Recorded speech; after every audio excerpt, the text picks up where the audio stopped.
Hey, welcome. It's the Good Morning Show for the the last week of August. It's going to probably be our last show in August because next week it'll be September. And with us today is a really remarkable woman. You might have seen this face, this beautiful face, on breakfast television quite a few times, right? And or City Line. I think you were on City Line a couple of weeks ago. And it's none other than Sarah Vermunt of Career Gasm, and she's just an amazing soul. Why? Because from what I know of you, Sarah, is that you're real, you're juicy, uh, you're straight and to the point, and lately on Facebook, you've been making posts that are just showing your true vulnerability, and even your vulnerability on your website. It says, "I'm Sarah Vermunt, Career Gasm, founder and author of Career Gasm and Career Rookie, two books that, if you're looking for jobs, will help." And you created Career Gasm to help people pursue work that thrills and delights. And you mentioned in your profile that this came out of a meltdown you had at Starbucks. So let's maybe start there. The Starbucks meltdown. You want me to tell you about that? Meltdown, and then what's the gift we can get out of having a meltdown? Oh, yes, so many gifts, none of which are present at the time of the meltdown, I will say. Right? You're right in it, right? Not when you're in it, my friend. It always feels shitty. So for me, I used to be a professor at a business school, teaching organizational behavior, so workplace psychology. And I was a very young, new teacher. I was still finishing my PhD, very new to the world of academia, just in a couple of years. And in those few years, I found that there was a big part of academia that I hated. I hated conducting research, loved teaching, hated conducting research. But as a prof, about 80% of your job is conducting research. And so there I was, I'd invested so much time and energy and money in this career path that I was coming to realize was not a good fit for me because the bulk of my work just felt bad. So I did what most people do when they realize that their work feels bad, and I tried to push it down. It's what we all do at first, right? It's like, nope, I don't want to know that feeling, so I'm just going to push it down. So I pushed down those feelings for about 2 years. It's a long time to push it down, until one day when I was in the middle of a crowded Starbucks working on my research, I realized that like I couldn't control that feeling anymore. And so, yeah, I just had a big, messy, embarrassing breakdown because I just couldn't do the work I hated anymore. And truthfully, David, I don't know why it happened on that day or in like that particular instance. It was almost like my time for denial was up and I fell apart. And I actually gave notice the next day that I was leaving. Like, that's how big of a crash it was. So I often tell people that my career change and my breakdown was both a long time coming because it took 2 years, but also really fast. Because once I had the breakdown, it's like, boom, it didn't even feel like I had a choice anymore. I had to leave. What were the warning signals leading up to that moment? Like, what were you feeling? What was going, in your body, mentally, emotionally? Yeah, I'm glad you actually say the body piece because that was a big piece of it for me. And it's true for a lot of my career change clients too. Um, I had massive exhaustion to the point where I felt like I couldn't even function. It's like one level below narcoleptic. Like, just like as soon as I started having to do the work I hated, it's like I couldn't even stay awake anymore. I also had all sorts of weird health issues. I had like digestive issues. I had unexplained hives. I thought maybe I was allergic to something. Yeah, work. I was going to say, turns out I was allergic to my work. Like, things are pretty bad when you're in denial at such a stage that the psychological stress starts to manifest itself physically. And I got to tell you, like, this happens to so many of my clients too. A lot of people have major digestive issues, skin issues, exhaustion and burnout, all from trying to force ourselves to do something that feels bad. And in my case, and in the case for all my clients too, it's like, it just reaches a point where you can't do it anymore. Do you think because of what's happened since March, that more and more people are going to have the same feeling and emotion, and now they're looking at life a little bit differently, and they're going to start to make a switch?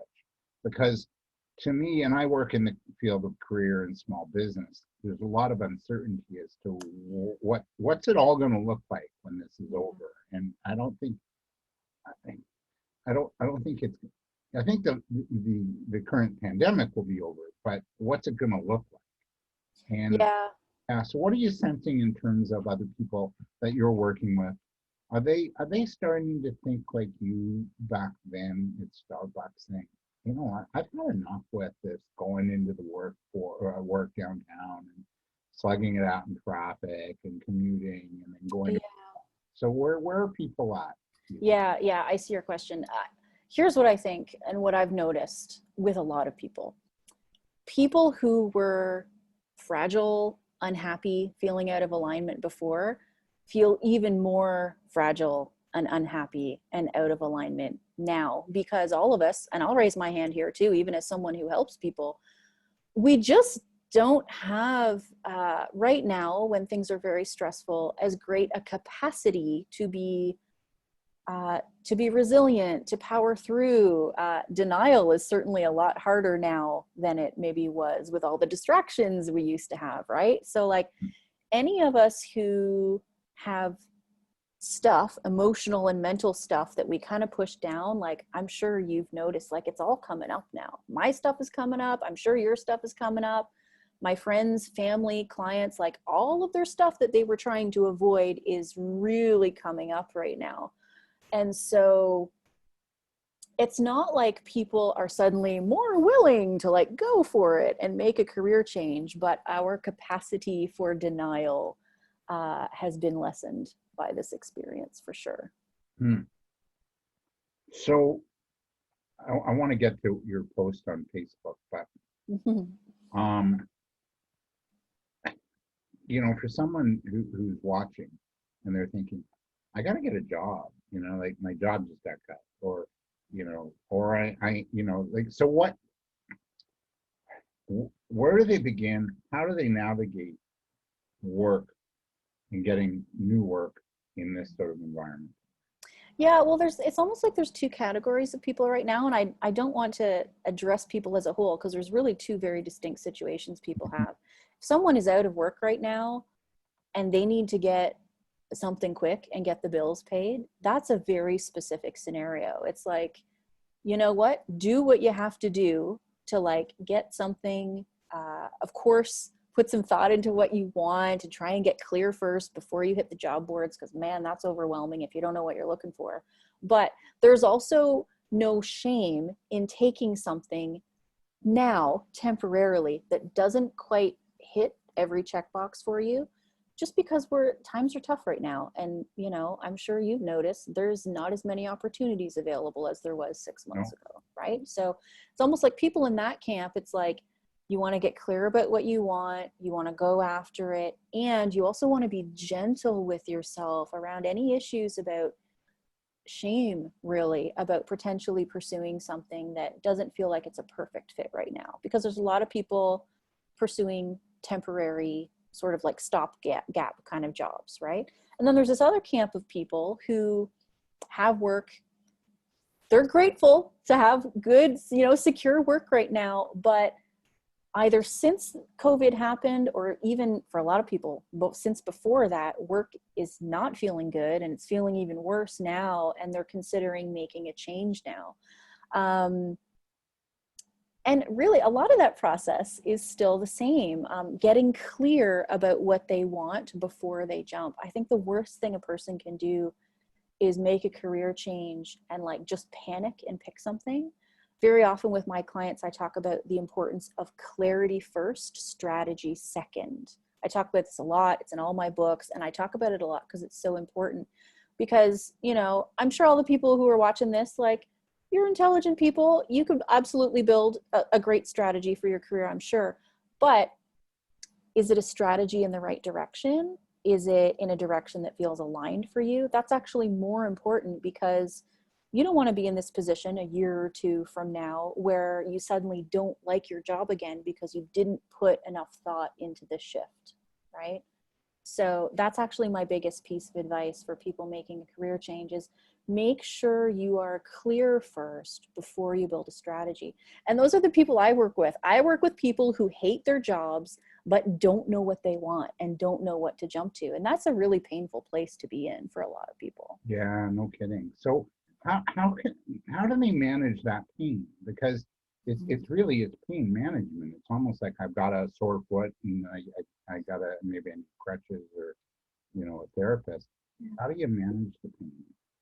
Well, yeah, I like that analogy, and no one's ever put it like that before, but it is kind of managing it. Um, I'm going to start by telling you what doesn't work, because I think this will resonate for people, because people will be like, oh yeah, tried that, that sucked.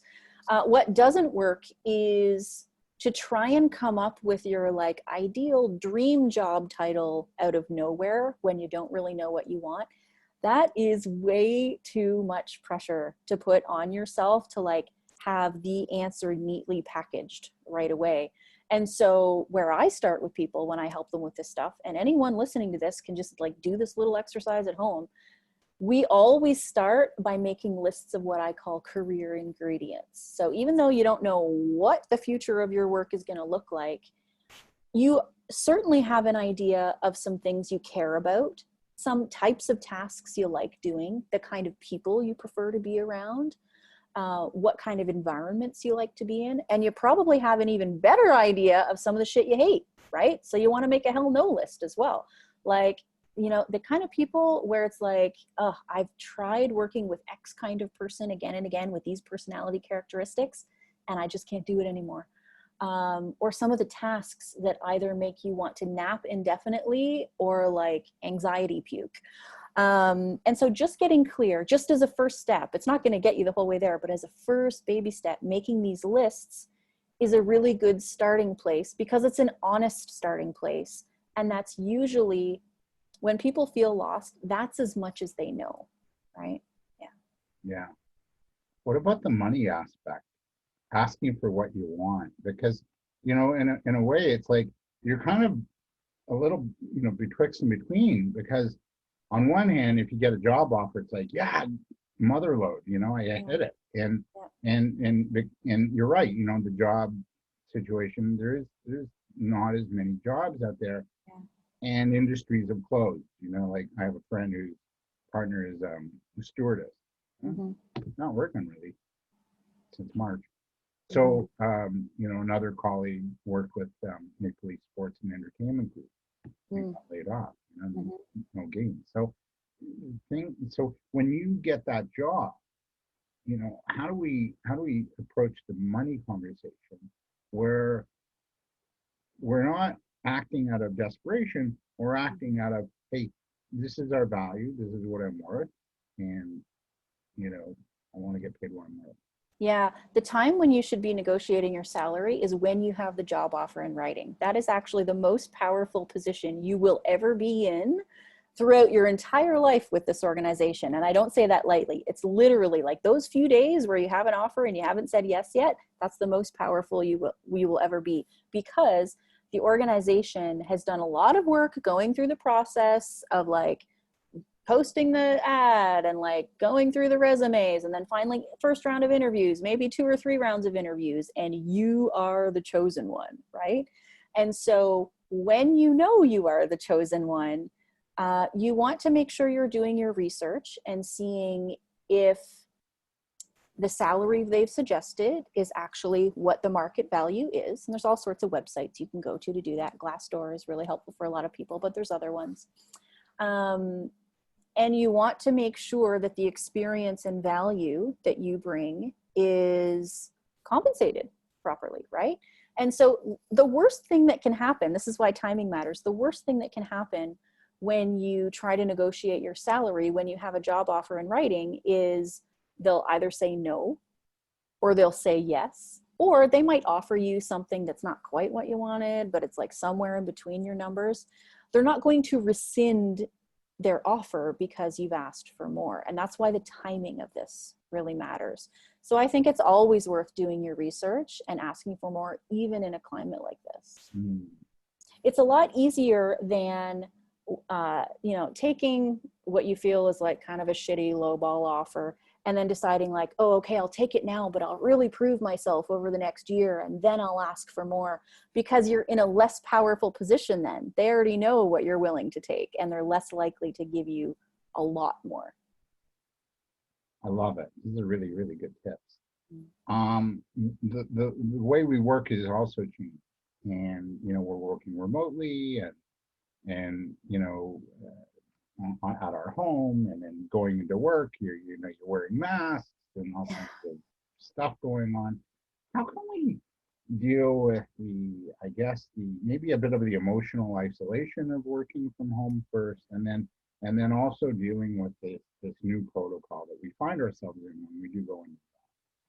Yeah. Oh, these are big questions, David. So I actually think your first question about finding emotional connection is potentially even bigger than just emotional connection. So like for you, I know you're extroverted. I know you love people. So you're probably really feeling starved for connection right now, right? In a way that maybe some more introverted people aren't feeling it as much, right? So Yeah. for you, that's one of the components for your work that feels good. And so you have to find ways to build that in yourself, because our organizations aren't able to do that for us necessarily anymore to the degree that we kind of wish that they would. I was talking to another client a couple of weeks ago, and she said something that she's missing because of COVID is that feeling of like healthy competition at work. She works in sales. And so she has found that she's had to like build in different systems to help her feel competitive with herself at work. I'm really missing the intimacy of connecting with people at work. So for me, it doesn't necessarily matter how many people I connect with. It matters like the depth of our conversations. And so I have had to find other ways to build that into my work right now. So it's like all of us in different ways, we're having to have agency over and responsibility over the components of work that we're missing.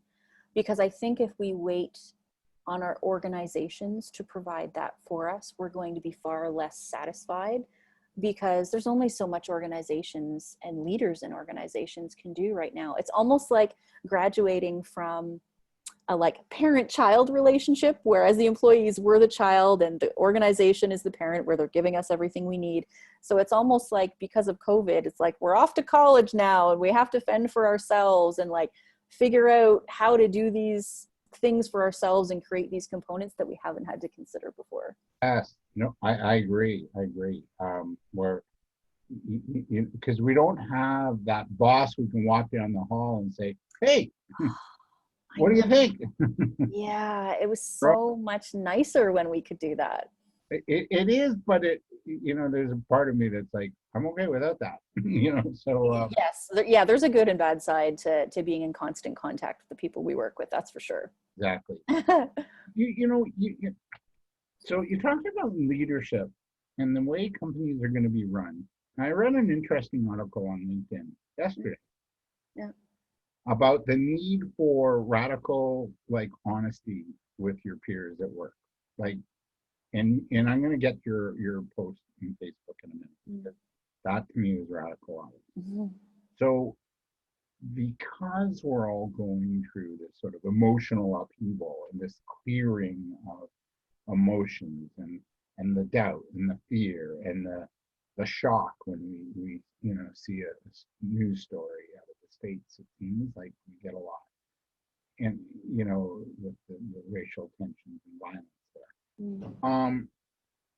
What's your sense, first of all, that leaders of tomorrow, how do they have to sort of handle their employees, and what needs to change from VC before COVID to I like that. Yeah. as far as Well, I like this concept of radical honesty that you're talking about. And actually, I think it's relevant whether you're in a leadership position or not. So in my mind, this applies to all of us, whether we're leading other people, working for other people, or working for ourselves, right?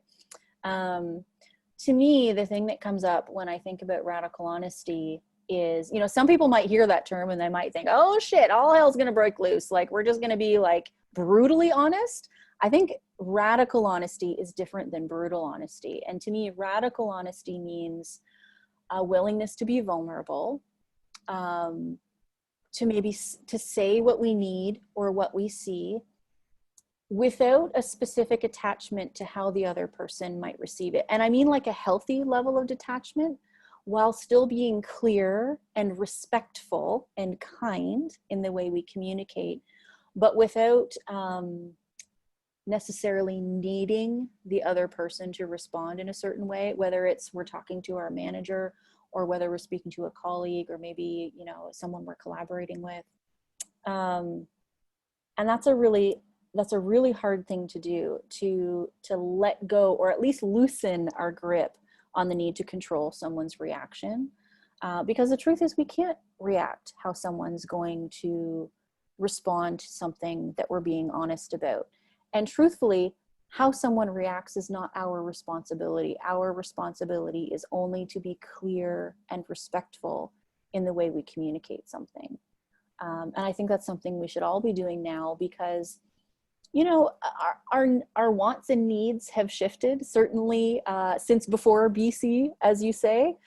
And unless you tell people what you need, you're not likely to get it. And so a lot of us who are maybe like typically a little more uncomfortable with expressing our needs are going to have to step up. Otherwise, we're going to have a hard time.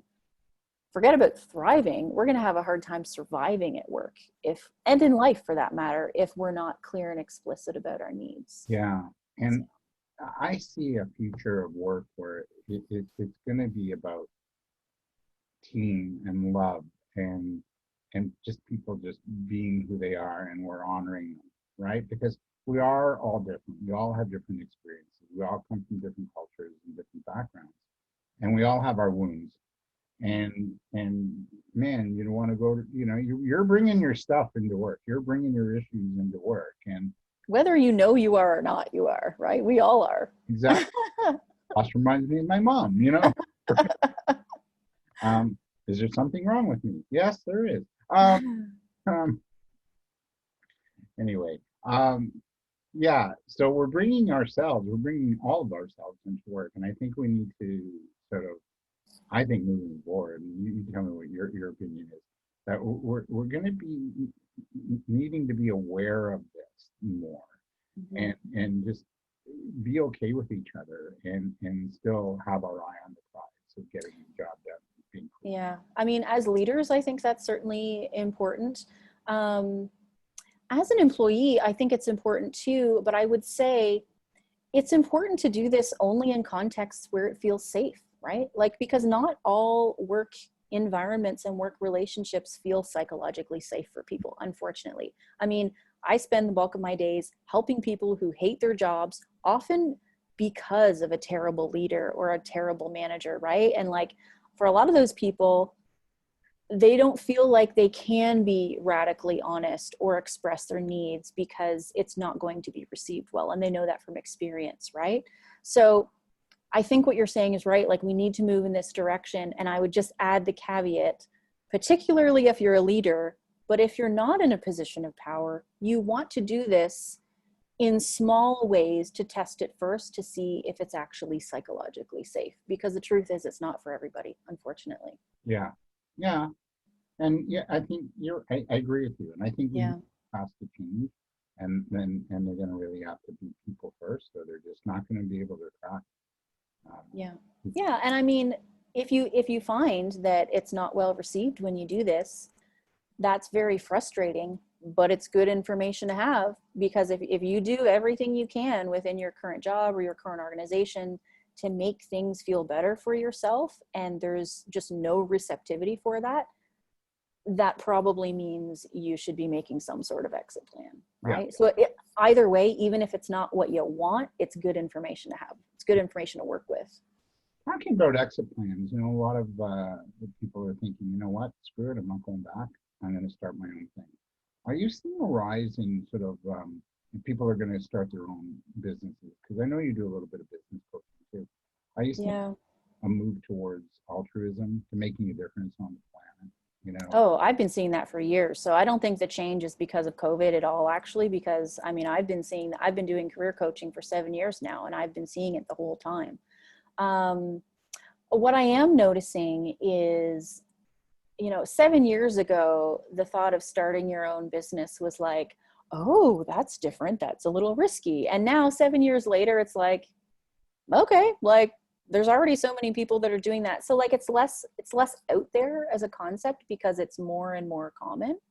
Um, for the people I work with, I tend to work with like service-based entrepreneurs where they're either like a coach, a consultant, a designer, like someone who like they are their business. hmm, And so for those folks, uh, they're wanting to create helping profession kind of businesses. So there certainly is a desire to move towards this more altruistic model that you're talking about like creating a business for good, creating a business to help people. And there's so many different ways to do that.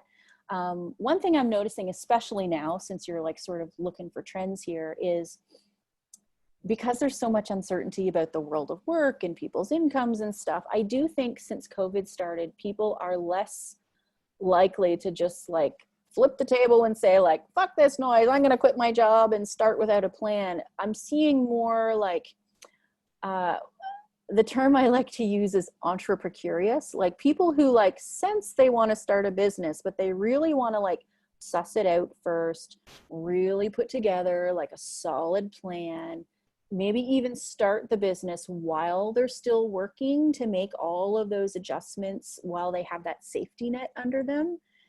And maybe do that for 6 months or a year before they make it their full-time thing. So I do think because of all of the uncertainty in the world right now, the way people approach starting their business is understandably just a little more cautious and a little bit more with safety in mind. And I actually think that's a really good thing. I mean, I kept my job as a professor for a couple of months when I started CareerGasm just to like work out the kinks, right? Like make sure it's what I wanted. And I think that just feels safer for most people.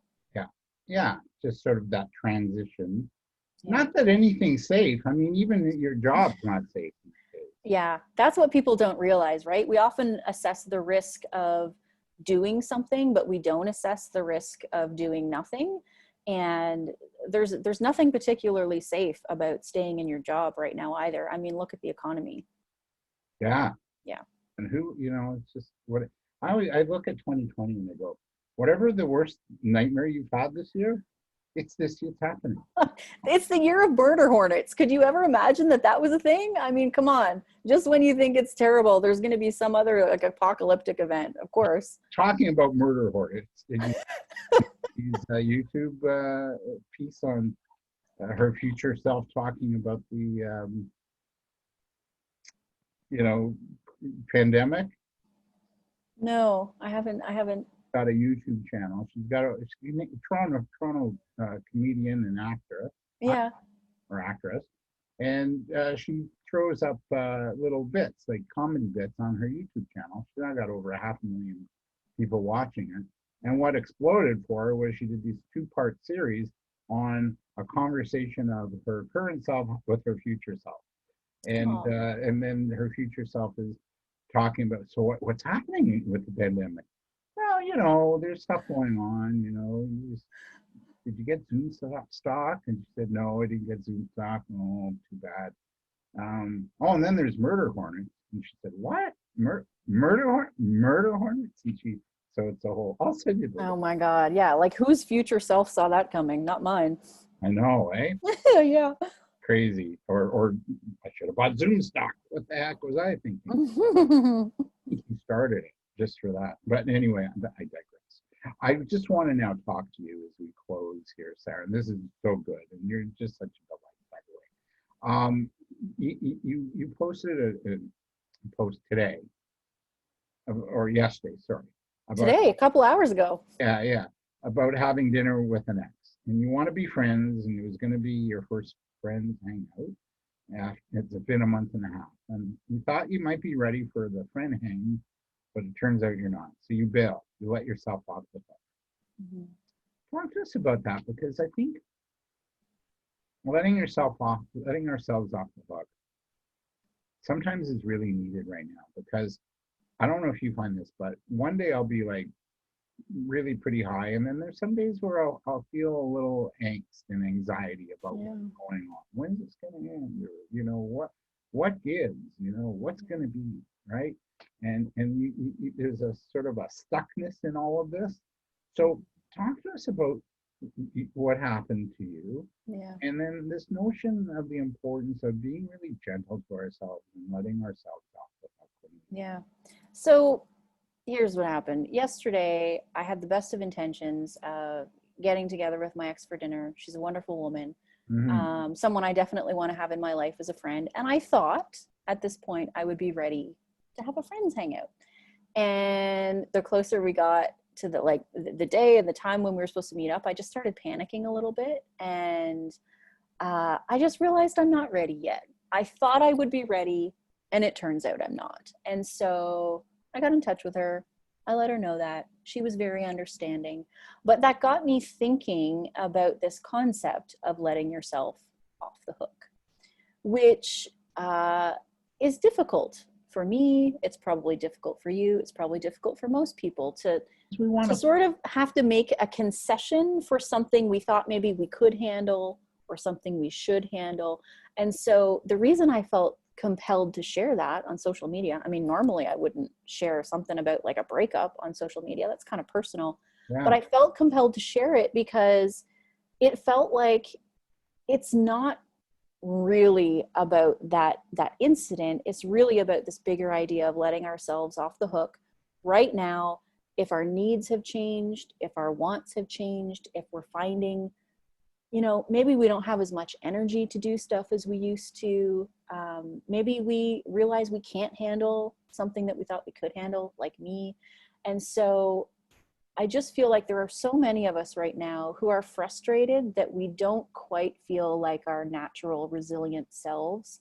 And it's important right now, when the world is on fire, to be, as you say, extra gentle with ourselves, and maybe letting go of some of the expectations we have for ourselves, and letting go of needing things to be a certain way, like things you could handle 6 or 8 months ago, you might not be able to handle right now. And like they could be small things too, right? Like another thing I talked about in today's post is, I usually email everybody on my subscriber list once a month.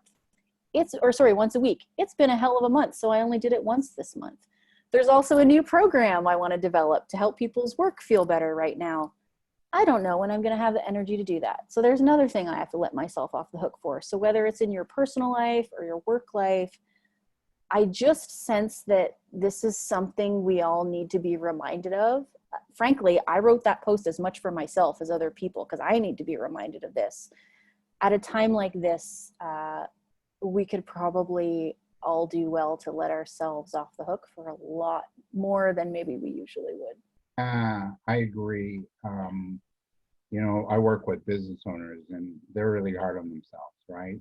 Yeah. And I say, you don't work for somebody, you work for yourself. So, like, extend the timeline. There's Yeah. nobody's saying you got to have this done by Friday or you're fired.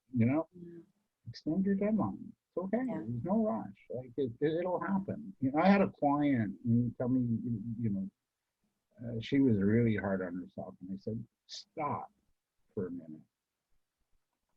Go back and pretend you're 8 years old. Mm. Your current self. Tell your 8-year-old going through the same challenge. And she was shocked. Her answer was totally different. Yeah, your tone of voice changes so drastically when you do that, right? Or even if you imagine yourself speaking to a friend, that tone that we take with ourselves changes so drastically when it's someone else. Yeah. Two last questions.